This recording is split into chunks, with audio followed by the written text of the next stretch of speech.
बस्दै दियो कवि चाहिँ भब्बो कहाँ हुन्थ्यो त्यो राई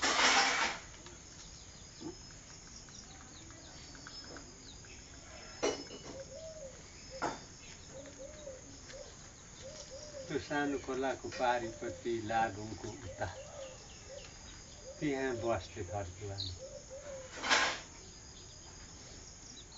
त्यो हुल माछा वारिपारी बल्छीले राति खेल्छ मासु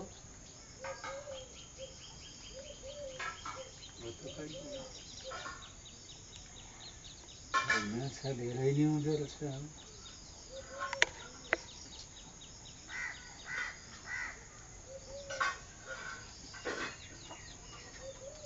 कृष्ण महाजन भन्थ्यो एनडीसीको टावर फेरि हरायो त्यो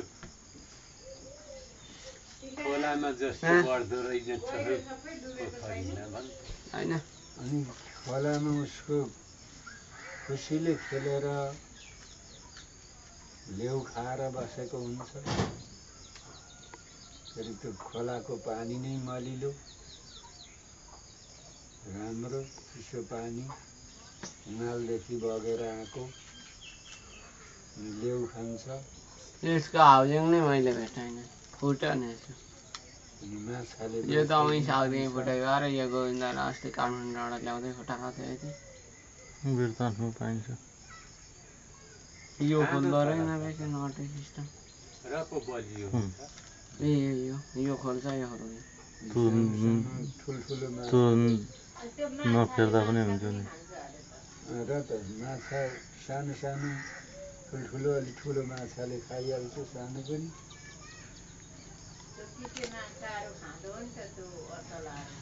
खान्छ नि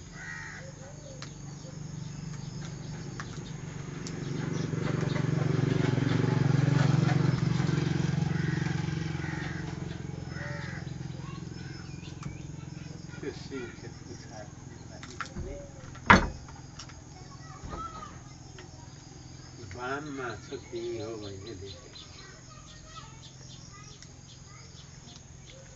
ठुलो कान्छो लु बाम रहेछ भन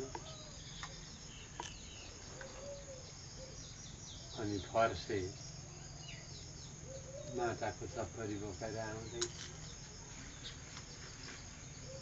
ठुलो बारीले रुमालले समाएर फेको फर्सेका चप्परीमा पर्यो फर्सेले त्यही हिर्कायो झम्पल जस्तो पुच्छर अलिकति धारे यहाँ दोडा पखेटा त्यति अलिक यसो यसो हुन्छ होइन उसको मुख टाउको बाम छुट्याइयो पाजरका छोराई पाजरले उपारी पोखरीमा कुटेर झिकेछ माछा है त्यही भए अनि त्यहाँ धनकुटामा एउटाले त्यस्ता माछा धाम्ने रहेछ यति लामो लामो यस्तो भएको बिहाको आले कान्छो थियो माछा कहाँ से ल्याया है भनो जङ्गल से ल्याया है भनो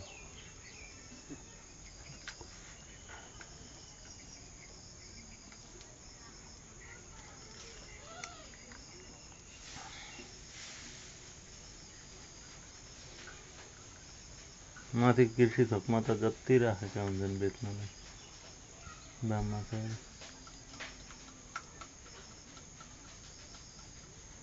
त्यो कम्मरको चाँचलमा बढिया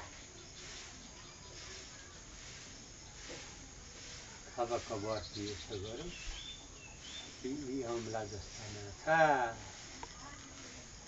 दुई पाथी भिस्कन तीन पाथी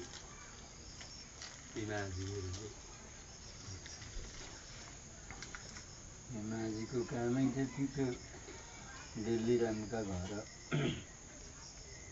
र एउटा माझी छ, माइलो माझी हुन्छन्। त्यहाँ एउटा अधिकारीकोमा जोत्ने थिएँ, घिउ खान हुँदा बदलमा थियो, अलिक यस्तो बिल्न थालेको, घप्प गर्दाखेरि निकै ठुलो बदलको आयो नि 2 किलो जति घिउ। त्यति त कापको खाइदिएँ।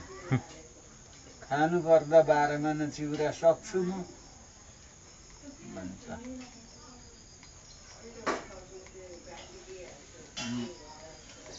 बिबिरामको सालाको छोरो माइलो बाबा त्यसै भन्छन् नै भन्छ। त्यसै मुखले भनाइ मात्रै यो कहाँ यो जान्न छ र, खान्छु म लिएन, अहिले 12 महिना चिउरा ल्याइसुनि सबै खाइदिन्छु म। त्यही म 5-6 किलो चिउरै खान्छु भन्छ।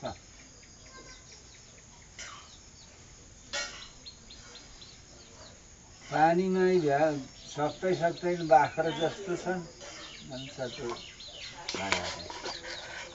त्यसमा उहाँ जाँतो बोकेर त ठुल्ठुलो माईमा पौरिएर निस्किएको भन्छ।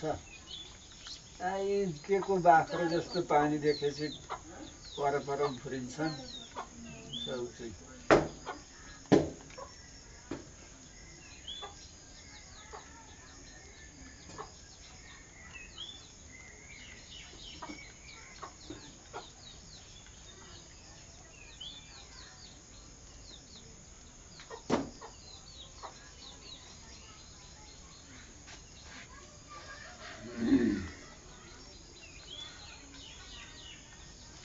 कुखुरो यति हो अचेल? एउटा यसैको जोडी सानलाई रमाइ देखाएँ, बिमारी बनाइरहेको यो कुखुरा खान। त्यो बस्ने आतङ्क हुँदा त्यो मन्तिर यसो ढुङ्गो पनि छ, उताको ठुलो ढुङ्गो त्यो ओढाएर उखान दिएछ। गोली लागेको पुलिस 3 जाए, यसलाई पनि मार भन्दा उठेर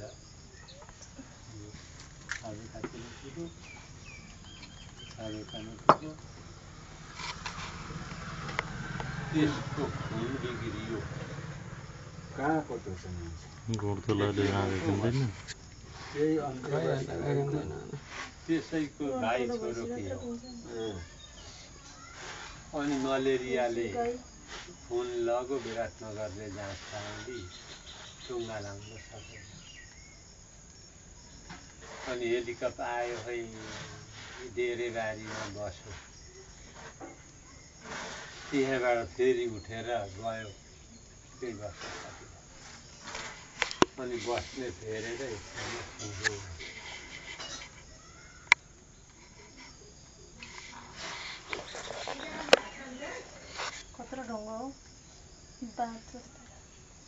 डेरेबारी चाहिँ कहाँनिरको होला? डेरेबारी भन्थे अनि त्यही दोबान खेतहरूतिरको निसुन्तले साँगु मासतिरको बारी। त्यहीँ थियो बस्नेतको घर पनि? होइन, त्यहाँ त ठेक्ले घुमो। बस्ने ठाउँ नपाएर त्यहाँ बसेको होइन, हेलिकप्टर चाहिँ त्यहाँ बसेको। त्यो काबेली खेदेर आयो, त्यो फाँखोलो भएपछि त्यहाँ घर दिएको, डेरे घर। यहीँ नै होला भन्ने घर बस्यो।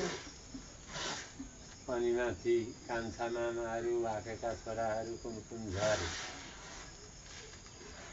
अनि अब त्यो उसको त त्यो नेट छ नि, त्यसले भन्नाले त्यो बस्नेत भनेपछि माथि हो भनेपछि अनि फेरि गयो। त्यो बस्ने ठुलो मान्छे हो कि के हो?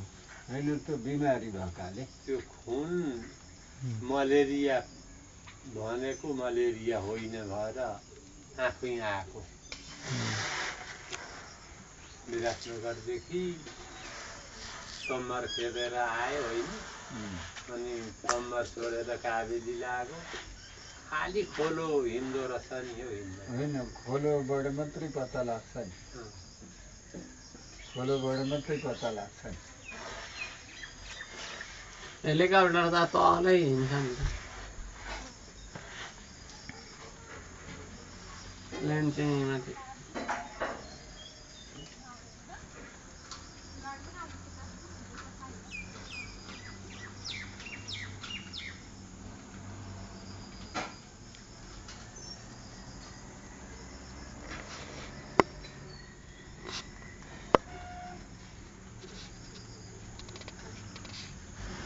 गाडी अहिले बिहान उँधो गएर आउँदैछ। बेलुका चाहिँ उँधो जाँदैन। यही गाडी त हिजो पर्खिँदा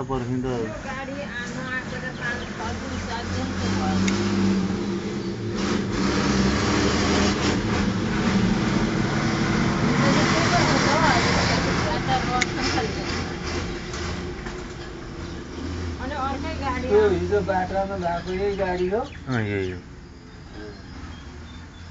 यो अलिक थोत्रे गाडी राजगढ लान्छ। ठुलो पर बेला बेला बिग्रिजान्छ।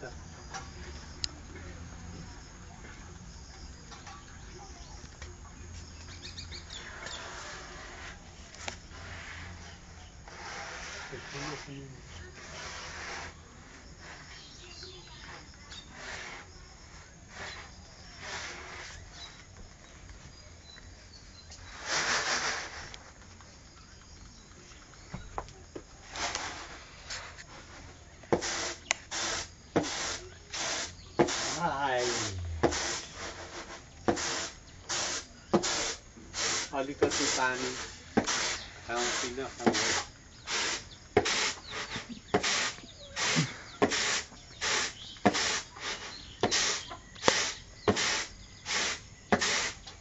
बेला बेला अलिक राम्रो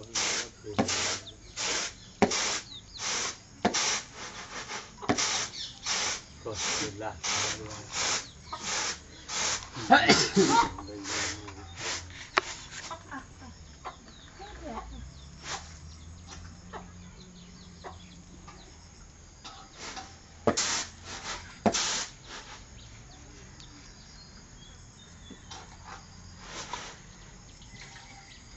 Tuku manu deh ta?